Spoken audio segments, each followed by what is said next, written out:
ಕಮಲ್ ವಿರುದ್ಧ ಗರ್ಜಿಸಿದ ಕರವೇ ಗಜಸೇನೆ.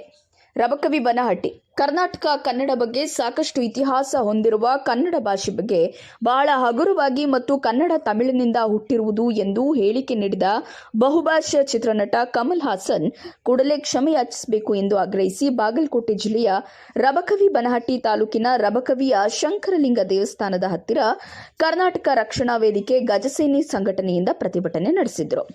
ಕನ್ನಡ ಸಾವಿರಾರು ವರ್ಷದ ಇತಿಹಾಸ ಹೊಂದಿದೆ. ಅದರ ಬಗ್ಗೆ ಮಾತನಾಡಲು ಬೇರೆ ರಾಜ್ಯದ ನಾಲಾಯಕರಿಗೆ ಯಾರಿಗೂ ಅಧಿಕಾರವಿಲ್ಲ. ಕನ್ನಡ ನಮ್ಮ ಸ್ವತ್ತು, ಕನ್ನಡ ನಮ್ಮ ತಾಯಿ, ಕನ್ನಡ ನಮ್ಮ ರಕ್ತ, ನಮ್ಮ ಭಾಷೆ ಬಗ್ಗೆ, ನಮ್ಮ ನಾಡಿನ ಬಗ್ಗೆ ಹಗುರವಾಗಿ ಮಾತನಾಡಿದರೆ ಇವತ್ತು ಅವರ ಭಾವಚಿತ್ರಕ್ಕೆ ಚಪ್ಪಲಿ ಏಟು ನೀಡಿ ಬೆಂಕಿ ಹಚ್ಚಲಾಯಿತು. ಮುಂದಿನ ದಿನಮಾನಗಳಲ್ಲಿ ಇದೇ ಪ್ರವೃತ್ತಿ ನಿಮ್ಮದು ಮುಂದುವರೆದರೆ ಕರ್ನಾಟಕ ಮತ್ತು ತಮಿಳುನಾಡಿಗೆ ಹರಿಯುತ್ತಿರುವ ಕಾವೇರಿ ನೀರನ್ನ ಬಂದ್ ಮಾಡಿ ಎರಡು ರಾಜ್ಯದ ಮಧ್ಯೆಯೂ ಬೆಂಕಿ ಹಚ್ಚುವ ಕೆಲಸ ಮಾಡೋದಿಕ್ಕೆ ಅವಕಾಶ ನೀಡಬೇಡಿ ಎಂದರು.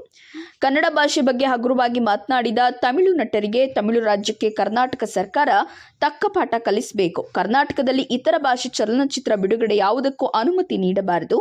ಕರ್ನಾಟಕದಲ್ಲಿ ಕನ್ನಡಿಗರೇ ಸಾರ್ವಭೌಮರಾಗಬೇಕು. ಎಲ್ಲರೂ ಅವರಿಗೆ ಪ್ರೋತ್ಸಾಹಿಸಿ ಬೆಂಬಲಿಸಬೇಕು. ಇಂತಹ ಪರಿಸ್ಥಿತಿಯಲ್ಲಿ ಚಲನಚಿತ್ರ ನಟರು ಸುಮ್ಮನೆ ಕುಳಿತಿರುವುದು ಅತಿ ಬೇಸರದ ಸಂಗತಿ. ಯಾವುದಕ್ಕೂ ಹೆದರಬೇಡಿ. ನಿಮ್ಮ ಜೊತೆಗೆ ಕೋಟಿ ಕೋಟಿ ಕನ್ನಡಿಗರು ನಾವಿದ್ದೇವೆ. ಹೆಮ್ಮೆಯಿಂದ ಹೋರಾಟಕ್ಕೆ ಬೆಂಬಲಿಸಿ ಎಂದು ಕರವೇ ಗಜಸೇನೆ ಉತ್ತರ ಕರ್ನಾಟಕ ಯುವ ಘಟಕ ಅಧ್ಯಕ್ಷರಾದ ಮಾಳು ದುರ್ಗನ್ ಅವರ ತಮ್ಮ ಆಕ್ರೋಶವನ್ನ ಹೊರಹಾಕಿದ್ರು.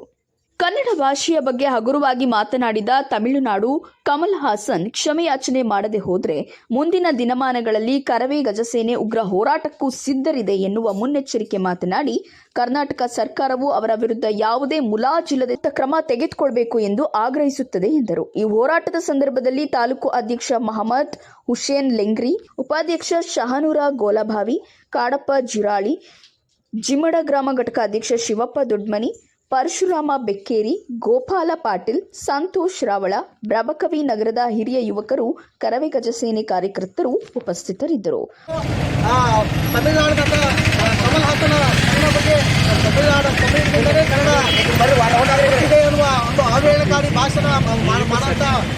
ಚಲನಚಿತ್ರ ನಟನಿಗೆ ನಾವು ತಹಸೀಲ್ದಾರ್ ಅವರ ಮುಖಾಂತರ ಮನವಿ ಮಾಡ್ಕೊತಾ ಇದ್ದೀವಿ. ನಟನಿಗೆ ನಮ್ಮ ಮಾನ್ಯ ಸರ್ಕಾರಕ್ಕೆ ನಾವು ಒತ್ತಾಯ ಮಾಡ್ತಾ ಇದ್ದೀವಿ.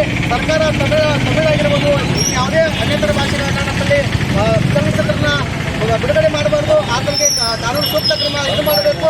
ಆಮೇಲೆ ಅದರ ಜೊತೆಗೆ ಸೂಕ್ತ ಅವರು ಕಮಲ್ ಹಾಸನ್ ಅವರು ಕನ್ನಡ ಬಗ್ಗೆ ಹಗುರವಾಗಿ ಮಾತಾಡಲಿಕ್ಕೆ ಕ್ಷಮೆ ಯಾಚನೆ ಮಾಡಲೇಬೇಕು.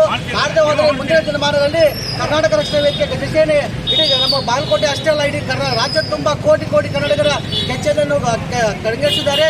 ಆ ಕಾರಣಕ್ಕೆ ಮುಂದಿನ ದಿನಮಾನ ಉಗ್ರ ಹೋರಾಟ ಮಾಡ್ತೀವಿ. ಹೋರಾಟ ಮಾಡಿ ಅವರಿಗೆ ಬುದ್ಧಿ ಕಲಿಸುವಂಥ ಕೆಲಸ ನಾವು ಮಾಡಬೇಕಾಗುತ್ತೆ. ಅದೇ ರೀತಿ ಇವತ್ತು ಶ್ರೀ ಗಿರೀಶ್ ಸ್ವಾಮಿ ತಾಲೂಕು ದಂಡಾಧಿಕಾರಿ ರತ್ನಬೆಟ್ಟಿ ಇವರ ಮೂಲಕ ಮಾನ್ಯ ಸಿದ್ದರಾಮಯ್ಯ ಮುಖ್ಯಮಂತ್ರಿಗಳು ಕರ್ನಾಟಕ ಸರ್ಕಾರ ಬೆಂಗಳೂರಿಗೆ ವಿಷಯ ಕನ್ನಡ ತಮಿಳಿನಿಂದ ಹುಟ್ಟಿದ ಹಗುರವಾಗಿ ಹೇಳಿಕೆ ನೀಡಿದ ನಟ ಕಮಲ್ ಹಾಸನ್ ವಿರುದ್ಧ ಹೋರಾಟ. ಕನ್ನಡ ಬಗ್ಗೆ ಸಾಕಷ್ಟು ಇತಿಹಾಸ ಹೊಂದಿರುವ ಕನ್ನಡ ಭಾಷೆಯ ಬಗ್ಗೆ ಹಗುರವಾಗಿ ಮತ್ತು ಕನ್ನಡ ತಮಿಳಿನಿಂದ ಹುಟ್ಟಿರುವುದು ಎಂದು ಹೇಳಿಕೆ ನೀಡಿದ ಬಹುಭಾಷಾ ಚಿತ್ರನಟ ಕಮಲ್ ಹಾಸನ್ ಕೂಡಲೇ ಕ್ಷಮೆ ಯಾಚಿಸಬೇಕು ಎಂದು ಆಗ್ರಹಿಸಿ ನಗರದ ಶಂಕರಲಿಂಗ ದೇವಸ್ಥಾನ ಹತ್ತಿರ ಕರ್ನಾಟಕ ರಕ್ಷಣಾ ವೇದಿಕೆ ಗಜಸೇನೆ ಸಂಘಟನೆ ವತಿಯಿಂದ ಪ್ರತಿಭಟನೆ ಹಮ್ಮಿಕೊಳ್ಳಲಾಗಿದೆ. ಕನ್ನಡ ಭಾಷೆಯು ಸಾವಿರಾರು ವರ್ಷದ ಇತಿಹಾಸ ಹೊಂದಿದ್ದು ಅದರ ಬಗ್ಗೆ ಮಾತಾಡಲು ಬೇರೆ ರಾಜ್ಯದ ನಟರಿಗೆ ಮತ್ತು ಯಾವುದೇ ನಾಲಾಯಕರಿಗೆ ಅಧಿಕಾರವಿಲ್ಲ. ಕನ್ನಡ ನಮ್ಮ ಸ್ವತ್ತು, ಕನ್ನಡ ನಮ್ಮ ತಾಯಿ, ಕನ್ನಡ ನಮ್ಮ ರಕ್ತ, ಕನ್ನಡ ನಮ್ಮ ಭಾಷೆ. ಕನ್ನಡ ಭಾಷೆಯು ಶ್ರೀಮಂತವಾಗಿದೆ. ಇದರ ಬಗ್ಗೆ ನಮ್ಮ ನಾಡಿನ ಬಗ್ಗೆ ಹಗುರವಾಗಿ ಮಾತನಾಡಿದರೆ ಇವತ್ತು ಅವರ ಭಾವಚಿತ್ರಕ್ಕೆ ನಾವು ಚಪ್ಪಲಿ ಹೊಡೆಯುವ ಮುಖಾಂತರ ಚಪ್ಪಲಿ ಹೊಡೆದು ಬುದ್ಧಿ ಕಲಿಸುವಂತ ಕೆಲಸ ಮಾಡ್ತೀವಿ. ಅದರ ಜೊತೆಗೆ ಮುಂದಿನ ದಿನಮಾನ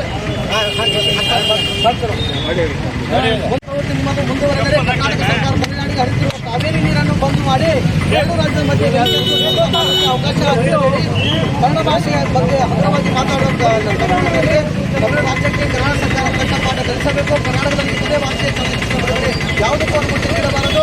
ಕರ್ನಾಟಕದಲ್ಲಿ ಕನ್ನಡಿಗರೇ ಸಾರ್ವಭೌಮರು.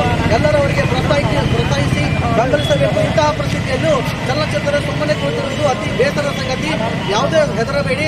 ನಿಮ್ಮ ಜೊತೆಗೆ ಕೋಟಿ ಕೋಟಿ ಕನ್ನಡಿಗರು ನಾವಿದ್ದೇವೆ. ಹೆಮ್ಮೆಯಿಂದ ಹೋರಾಟಕ್ಕೆ ಬೆಂಬಲಿಸಿ ಎಂದು ಕರವೇ ಗಜಸೇನೆ ತಿಳಿಸುತ್ತದೆ. ಕನ್ನಡ ಭಾಷೆ ಬಗ್ಗೆ ಹಗುರವಾಗಿ ಮಾತನಾಡಿದ ತಮಿಳು ನಟ ಕಮಲ್ ಹಾಸನ್ ಕ್ಷಮೆ ಮಾಡಿದ್ದಾರೆ. ಮುಂದಿನ ದಿನಮಾನದಲ್ಲಿ ಕರವೇ ಗಜಸೇನೆ ಉಗ್ರ ಹೋರಾಟ ಸಿದ್ಧರಿದ್ದೇವೆ ಎಂದು ಕರ್ನಾಟಕ ಸರ್ಕಾರ ಅವರ ವಿರುದ್ಧ ಯಾವುದೇ ಮುಲಾಜಿಲ್ಲದೆ ಸೂಕ್ತ ಕಾನೂನು ಕ್ರಮ ತೆಗೆದುಕೊಳ್ಳಬೇಕೆಂದು ಇಂದು ಮನವಿ ಕೊಡ್ತಾ ಇದ್ದೀವಿ.